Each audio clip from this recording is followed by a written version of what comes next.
তোমার ডিসব্যালেন্স হবে না এটা এখন সমস্যা নাই, কারণ এখন আফিল নাই তো, ডিসব্যালেন্স হওয়ার সম্ভাবনা নাই, বুঝো নাই? ডিসব্যালেন্স তো কোথায় হয় জানো তো?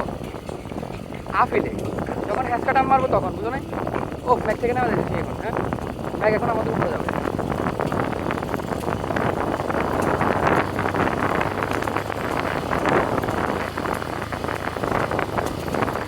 আর আলাদা রকম হচ্ছে